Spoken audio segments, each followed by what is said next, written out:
Now let's look at a slightly different problem. Consider a production manager who has to meet a production quota and meet quality standards for the product produced. She may be confronted with an incentive scheme that rewards her when she produces this level of output and quality at a lower total cost. So now the question is, what combination of inputs minimizes total cost subject to a quality and quantity constraint? The optimal combination of two inputs equates the marginal cost of additional output when employment of one input increases with the marginal cost when the other input increases. The analysis presumes that the firm purchases the inputs in a competitive market and that hiring and firing costs are negligible. These presumptions mean that the marginal cost of an additional unit of output when the firm employs more of one input equals the wage for the input divided by the extra output the firm produces when it increases employment. Let's unpack that statement with an example. I've got a table below, or I've got a table on the screen that shows what happens when a firm increases L from 10 to 11 while K is constant at 5. First thing we see, so I've got K is 8 in both cases, L goes from 10 to 11, output rises from 1,000 to 1,100, so the extra output produced by the 11th unit of L is 100. What happens to total cost when L goes from 10 to 11 and K is constant? Well, total cost will be the price of L, or the wage for L, which is 15 times 8, plus the wage for labor, which is 5 times 10. 8 times 15 plus 5 times 10 gives me total cost of 107.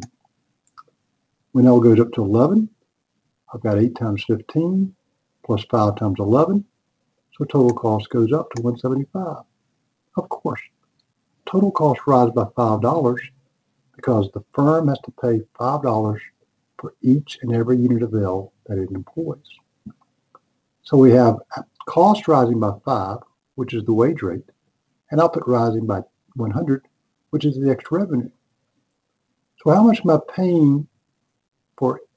extra am I paying for each of these extra 100 units of output?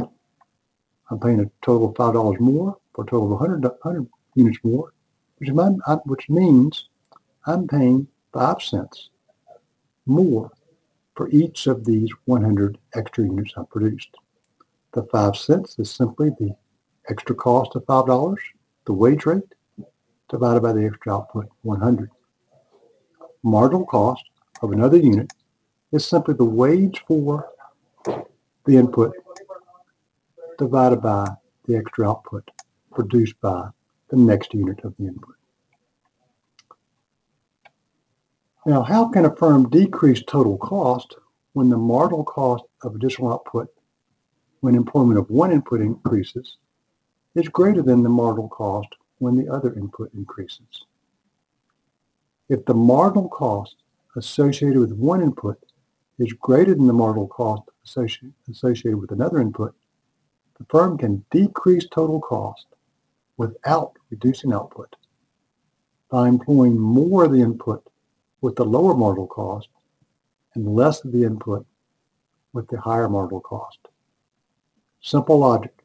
If marginal costs differ for output, you want to do more of your production where marginal costs are lower and less of your production where marginal costs are higher. Since profit increases as total cost decreases and output is constant, the changes allow the firm to increase profit. The analysis tells us something about the ability of a firm to increase output without increasing cost.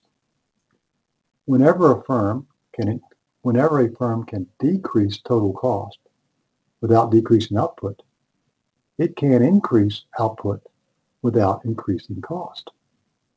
Suppose, for example, that a firm can reduce total cost by $10 while keeping output at its original level by reallocating employment. It could take the $10 and purchase more inputs. Doing so would return total cost to its original level. As long as the inputs hired produced extra output would then rise above its original level. I've got an example where I talk about how you can decrease total cost. That's for the next lecture.